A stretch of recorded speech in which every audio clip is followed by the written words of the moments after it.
La emoción más antigua del mundo es el miedo. Y el miedo más antiguo es a lo desconocido, a lo sobrenatural. Aquí comienza Ñuñoa Paranormal, el podcast. Historias llenas de misterio, con la conducción de Héctor Rojas. Sean todas y todos muy bienvenidos al 9º capítulo de Ñuñoa Paranormal, el podcast. Este es un episodio especial. Muchos no saben o no conocen la historia detrás de esta fecha, 8 de diciembre. Muchos lo asociarán con el fin del mes de María, pero también se conmemora una de las tragedias más grandes en la historia de Chile. Si bien no es un relato paranormal, el horror y el sufrimiento que se vivieron en aquel lugar fue muy real. Por esta razón, los invito a escuchar esta historia, que se desarrolla en la iglesia de la Compañía, ubicada en la esquina de las calles Compañía con Bandera. Ese día era el 8 de diciembre de 1863.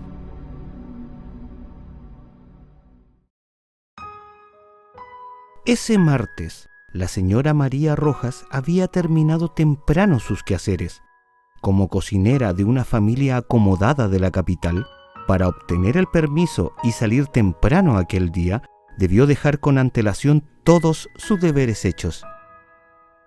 Esto porque se celebraba a la Inmaculada Concepción, cierre del mes de María, y, como fiel católica, además de devota de la Virgen, tenía pensado ir a la iglesia de la Compañía, a la misa principal que tendría lugar a las 7 de la tarde. Ella había enviudado unos años antes, pero aún conservaba el luto, y para la ceremonia de esa tarde iría ataviada con su vestido negro y una mantilla del mismo color que cubría su pelo cano. No era una persona de grandes gustos, su vida siempre fue sencilla, y a sus 60 años de edad, eso ya no iba a cambiar. Estaba acostumbrada a ir al principal templo de Santiago de Chile, acompañada de su marido, pero, desde su partida, a pesar de ir sola, mantuvo siempre la costumbre, tanto por su devoción a la fe cristiana, como por respeto al hombre que amó profundamente toda su vida. La gran mayoría de sus compañeras en la cocina de la casona donde trabajaba irían a la conmemoración. Era un acontecimiento para toda la sociedad de la capital, por lo que, de todos los estratos sociales, se hacían cita en la iglesia, pero para la señora María eso no era la motivación principal. La figura de la Virgen guió su vida desde muy niña y su fe hacia ella hacía que en cada ocasión que pudiera iba, rosario en mano, a rezar, aprovechando de dejar unos pocos pesos en las alcancías de la iglesia. A ella el dinero nunca le sobró, pero siempre hubo un poco para poder compartir con las obras que apadrinaba la iglesia, por lo que ese 8 de diciembre no iba a fallar. Llegó a la esquina de las calles La Compañía y La Bandera, en pleno centro de la ciudad, a eso de las 5 de la tarde, para poder quedar lo más cerca posible al altar mayor. Pero ya a esa hora, la fila para entrar al templo era muy larga, porque en esa fecha en particular acudían cientos de personas, en su gran mayoría mujeres, a adorar a la Madre de Dios, por lo que se colocó en la fila para poder entrar a la iglesia. Era tal la cantidad de gente que iba a aquella ceremonia que no había asientos para poder acomodarse, por lo que la señora María iba siempre con su cojín para, al menos, poder sentarse en el suelo. Las noticias que escuchó la mujer durante la semana previa al 8 de diciembre decían que el mismo nuncio apostólico iba a presidir la misa, por lo que los jesuitas a cargo mandaron decorar el recinto con miles de guirnaldas de papel y seda, además de iluminar con cientos de velas y lámparas de aceite, para que así, a pesar de que la luz del día escaseara, Dentro del lugar se vería como si fuera mediodía. El ingreso a la iglesia fue lento por la gran cantidad de mujeres que acudieron al templo. La señora María sabía, por las ocasiones anteriores en que acudió, que la acústica al interior era muy mala, por lo que al ingresar avanzó por entre medio de la multitud para quedar al medio de la nave central. Si bien en aquel lugar no podía ver el altar, se aseguró que en ese sitio podía escuchar la homilía sin problemas. Ella pensó que la Virgencita la favoreció con ese lugar en agradecimiento por su devoción, por lo que persignándose le dio las gracias. Al mirar a su alrededor solo veía a cientos de mujeres listas y en sus lugares, esperando a que comenzara la ceremonia.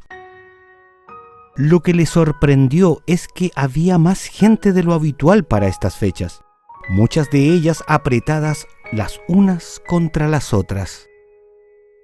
No cabía un alma más dentro del templo y observó, mirando hacia atrás, que las puertas de acceso fueron cerradas, lo cual no le sorprendió, porque pensó que era para que no entrara más gente a un lugar ya colmado de audiencia. A la mujer siempre le llamó la atención la vestimenta de las damas de la alta sociedad santiaguina de la época. Esos enormes vestidos llamados crinolinas que, en algunos casos, llegaban a superar fácilmente los 3 metros de diámetro.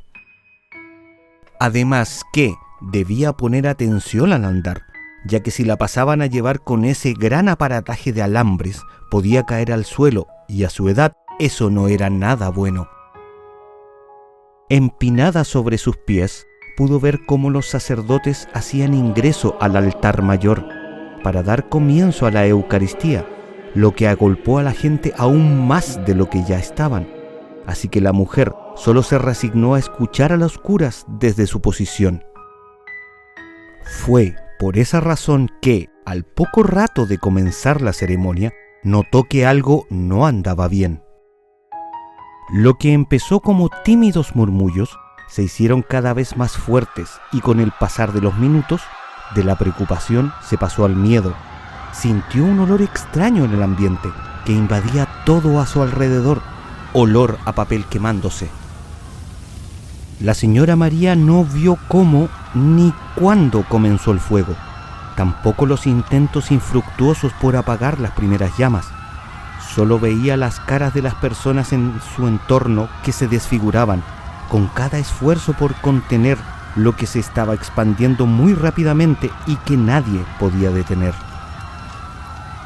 Vio cómo el fuego se extendió primero a las guirnaldas de papel que colgaban en las alturas de la iglesia para después prender las telas que también adornaban el lugar.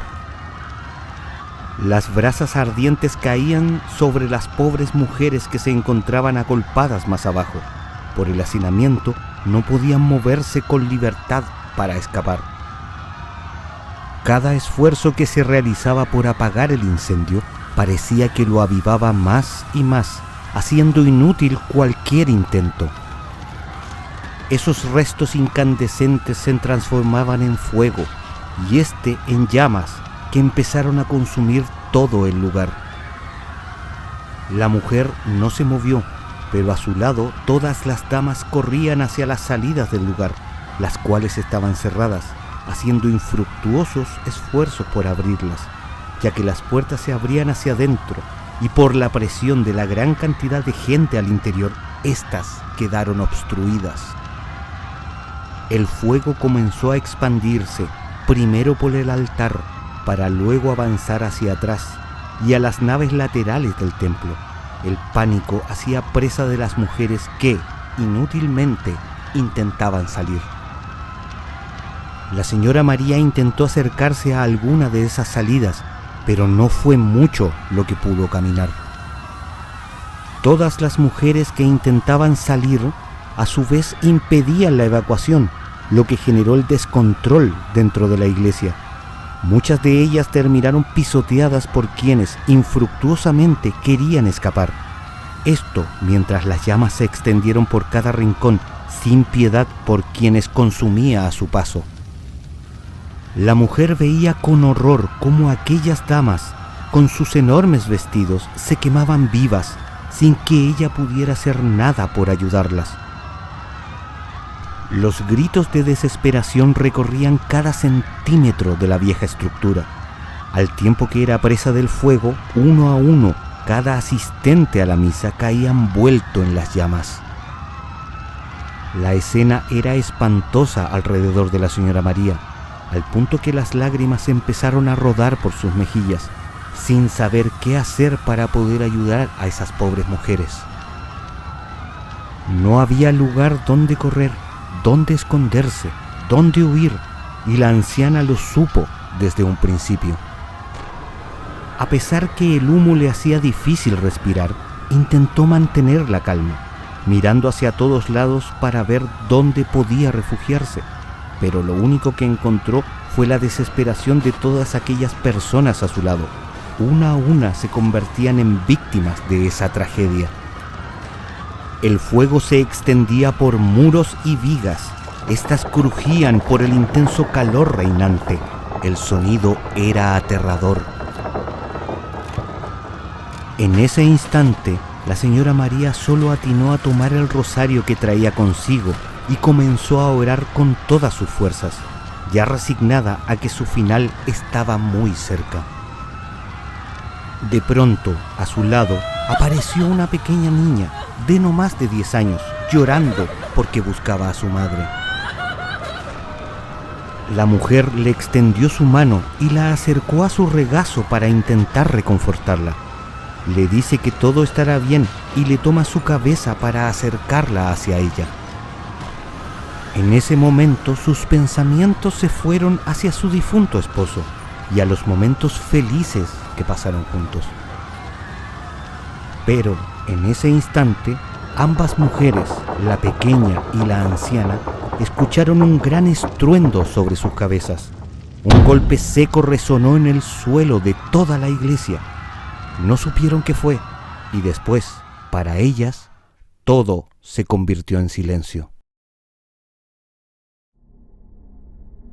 No tengas miedo y sigue escuchando Ñuñoa Paranormal, el podcast. Este relato es una ficción, pero el nombre de la señora María Rojas, de oficio cocinera, 60 años de edad y viuda, es real. Ella fue una de las más de 2.500 mujeres muertas en el incendio de la iglesia de la Compañía, aquel 8 de diciembre de 1863. Pero la historia respecto a este macabro hecho tiene un origen mucho más antiguo, uno que habla de la negligencia de los administradores del principal templo de Santiago de Chile en aquellos años.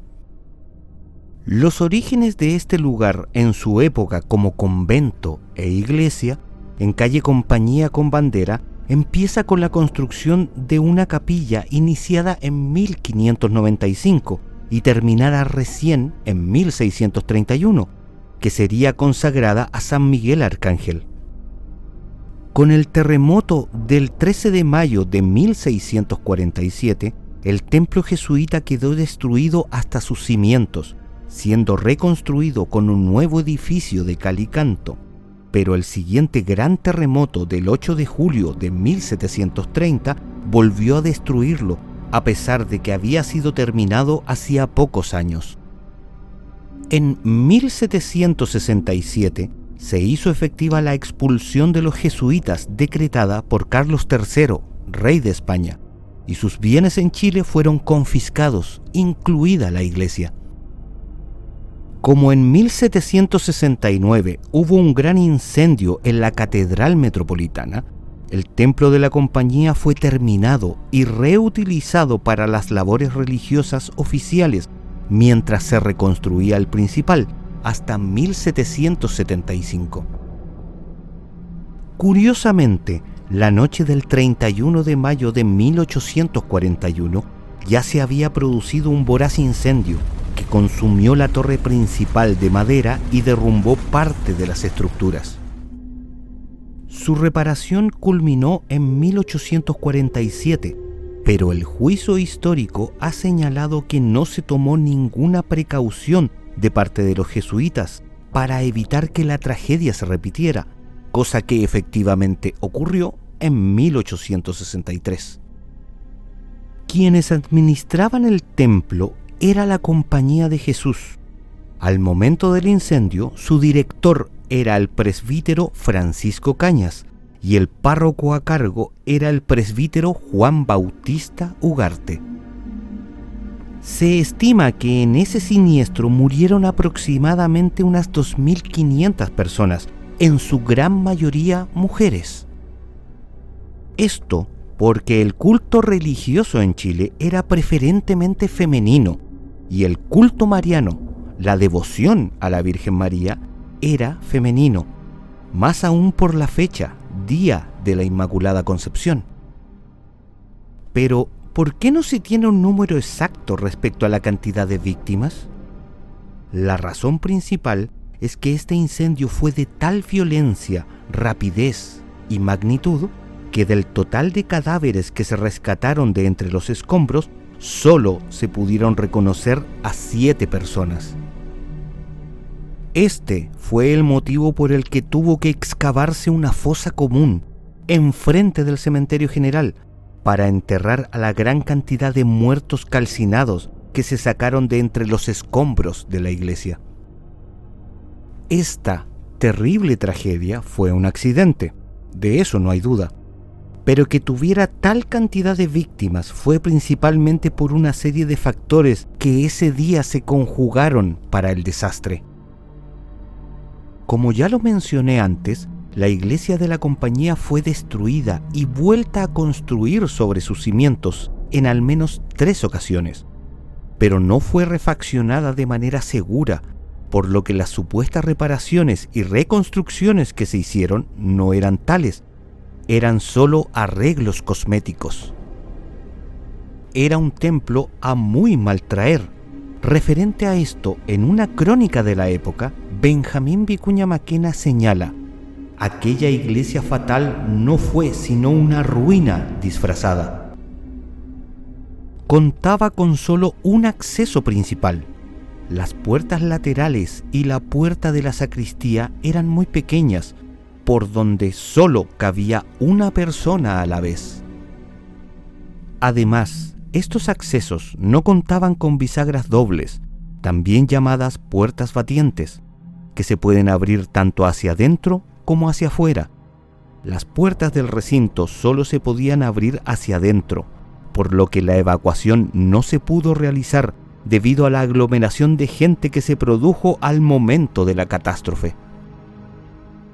Según reportes de la prensa posterior a la tragedia, el presbítero Juan Bautista Ugarte mandaba al sacristán a cerrar las puertas del lugar, ya que la acústica era muy mala, lo cual pudo perfectamente haber ocurrido ese 8 de diciembre.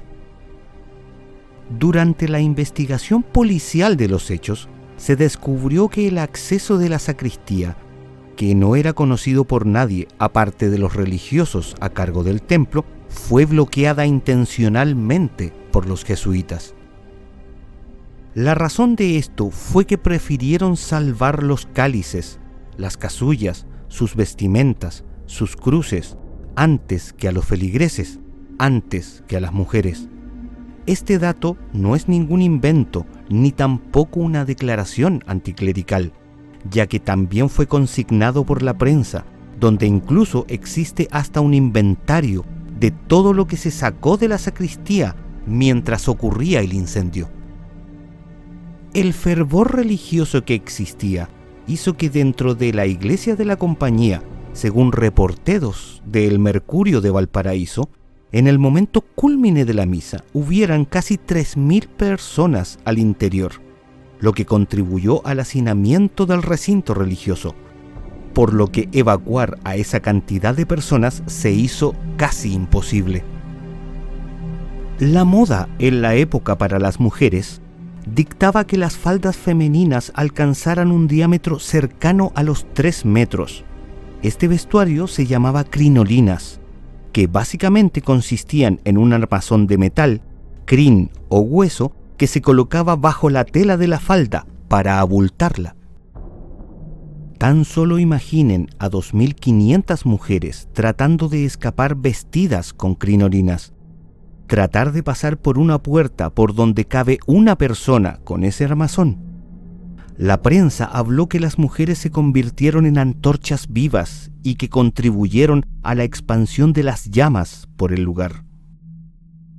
El periódico La Voz de Chile publicó un artículo donde señala que se podía calcular que entre lámparas de aceite, de gas y velas encendidas, el altar mayor contenía no menos de 3.000 llamas. En cada una de las capillas laterales, incluyendo las pilastras adornadas, que miraban hacia la nave central, habían 400 luces. Pendientes del techo entre lámparas de gas y arañas con velas, más de 2.000. Una cantidad enorme de adornos de papel, cintas de seda, flores de mano, trapos inflamables distribuidos por todo el templo. 8 grandes altares de madera con lienzos pintados, cúpulas, techos y columnas de madera recién pintadas. Muchos, al contemplar una acumulación tan imprudente de materiales inflamables, tuvieron miedo y, presintiendo la desgracia, salieron del lugar. Con todos los argumentos expuestos anteriormente referente a esta tragedia, se puede afirmar con total convicción que el incendio de la iglesia de la compañía fue producto de la negligencia de los jesuitas, en especial del presbítero Juan Bautista Ugarte, ya que él fue quien tomó la decisión de colocar estas luces y adornos. La razón de esta situación estaba en que en Chile se encontraba el nuncio Eizaguirre, quien llegó directamente desde el Vaticano a supervisar las celebraciones del mes de María, y el religioso, al que la prensa lo describe como un hombre con un ego enorme, quiso mostrar a su superior eclesiástico un gran espectáculo. Posterior al incendio, fue tarea del decano de la Facultad de Medicina de la Universidad de Chile, Francisco Javier Tocornal, en conjunto con sus alumnos, realizar las autopsias a los cadáveres.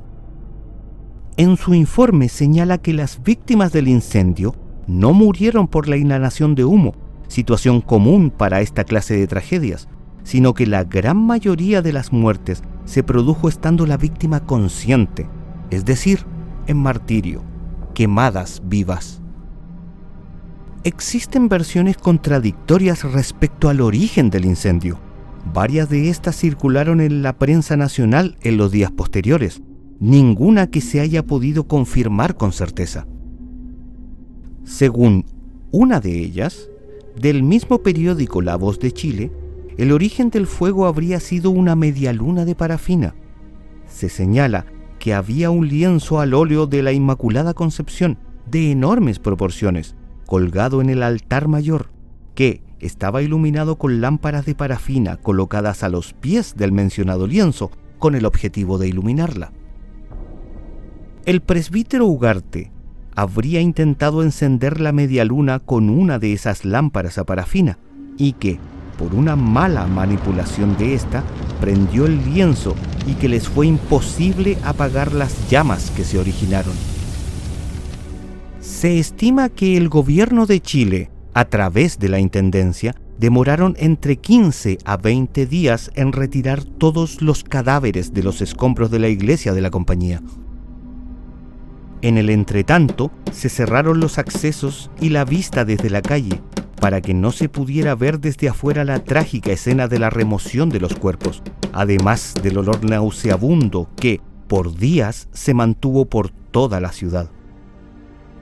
Los cadáveres fueron trasladados en carretas a la fosa común que había sido excavada frente al cementerio general, lugar donde fue erigido un monumento que recuerda la tragedia. La investigación de la catástrofe se inició apenas se apagaron las llamas y, tanto las versiones policiales como periodísticas apuntaron a la negligencia inexcusable de los sacerdotes jesuitas, quienes presidieron la misa, colmaron de adornos el templo y no prestaron ayuda alguna a las víctimas del incendio. Una crónica del diario El Ferrocarril señala: donde debíamos haber visto a prueba las fuertes creencias del sacerdocio chileno, esa abnegación del sacerdote cristiano que hace a los mártires y a los santos, no hallamos más que la fría indiferencia del egoísmo, corazones sin piedad, almas sin caridad, nada, absolutamente nada de lo que hace venerable al sacerdote y digno del respeto del acatamiento de los hombres. El capellán trató de penetrar en los primeros momentos, pero no para salvar vidas, no para auxiliar moribundos, sino para la custodia, y don Juan Ugarte se ponía en fuga en lugar de penetrar en el templo y de morir en él con sus víctimas. El soldado muere al pie del estandarte, el capitán a bordo de su nave, el padre espiritual debe morir con su grey, pero el presbítero Ugarte es solo capitán en días de calma, cuando la nave, lanzada por él, en medio del temporal de fuego que todo lo sepultaba, él se ponía en fuga. Este es el sacerdote que se creía en correspondencia con el cielo. Este es el sacerdote que pretendía llevar de la mano al cielo a todas sus hijas en Jesucristo. La Corte Suprema, en sentencia dictada en 1864, dictaminó que el incendio de la iglesia de la Compañía no tenía responsables. Esto ocurrió no porque la investigación lo determinara así, sino porque en esos años la ley chilena dictaba que los miembros del clero tenían fuero eclesiástico, lo que los hacía inimputables. Respecto a esto último, y como si se tratara de un review de lo ocurrido hace más de 160 años, producto de la publicación de una novela, que por supuesto se las voy a recomendar más adelante, en junio de 2024, el sacerdote jesuita Javier Hernán Osa publica en la sección de cartas al director de un periódico de circulación nacional una misiva que, en su punto central, señala, y cito: se desliza una ambigüedad que permitiría entender que los jesuitas éramos responsables de dicho templo en ese tiempo. La realidad es que ese templo dejó de estar vinculado a los jesuitas unos 100 años antes. Que un sacerdote de la Compañía de Jesús en el año 2024 esté preocupado de lo que una novela diga referente a la tragedia antes señalada, más aún con toda la evidencia disponible y de fácil acceso para todo el público, me hace pensar que el pedir perdón y el arrepentimiento, pilares de la devoción católica, no están incluidas en su vocabulario. El principal motivo para contar este relato fue porque es muy poco conocido por nosotros. Hemos olvidado casi por completo las causas, la historia y por sobre todo a las víctimas. No hay ninguna lista oficial de los fallecidos aquel día. Solo contamos con listas parciales. Es nuestra tarea el recordar, el no olvidar. Quien no conoce la historia, su propia historia, siempre tiende a repetirla. Mejor enciende la luz, porque continúa Ñuñoa Paranormal, el podcast. Y, ya que los mismos jesuitas nos dieron el pie, mi recomendación literaria para el capítulo de hoy será la novela El buzón de las impuras, de Francisca Solar. Para ello, haré un poco de contexto. En la remoción de los escombros después del siniestro, entre lo poco que se pudo salvar, se encontró una caja metálica que corresponde al buzón de la Virgen, que era llamado coloquialmente el buzón de las impuras. En este, las fieles pertenecientes a la cofradía de las Hijas de María depositaban sus pecados para que así éstos fueran perdonados. Esta fascinante historia le dio el puntapié inicial a la autora para desarrollar, en clave de ficción histórica, esta muy buena novela que tiene como telón de fondo esta gran tragedia. una cofradía de mujeres de la alta sociedad que lograba convocar a miles de fieles, pero que terminó sepultada bajo las cenizas del templo jesuita en el injusto silencio de la subyugación patriarcal. Murieron sus cuerpos, pero no sus voces, pues del horrendo fuego solo una cosa se salvó: el buzón donde las asociadas confesaban a la Virgen sus más íntimos deseos y pecados, así como también los violentos abusos a los que eran sometidas en el supuesto nombre de Dios. Así que ya saben, amigas y amigos, queda más que recomendada esta novela. Su lectura no los va a dejar indiferentes. El buzón de las impuras, de Francisca Solar, por el sello Umbriel de Editorial Urano. Los invito a seguir, calificar y compartir este contenido en Spotify. También pueden suscribirse y dejar su like en el canal de YouTube de Ñuñoa Paranormal, el podcast. Además, si deseas apoyar este proyecto, lo puedes hacer de forma voluntaria en www.patreon.com/Nunoa_paranormal. Por mi parte, me despido. Hasta pronto y nos estaremos escuchando en el próximo episodio. No tomen a la ligera los sonidos que trae la noche. Y si alguna persona les advierte que no es prudente caminar por algún lugar en particular, mejor hagan caso. Uno nunca sabe. Aquí finaliza el capítulo de hoy de Ñuñoa Paranormal, el podcast. Muy pronto, una nueva historia donde narraremos el lado oculto y desconocido de nuestros territorios. Conducción: Héctor Rojas. Síguelo en Instagram como @Nunoa_paranormal. Locución de continuidad: Angélica Parada. Síguela en Instagram como @negraingrata.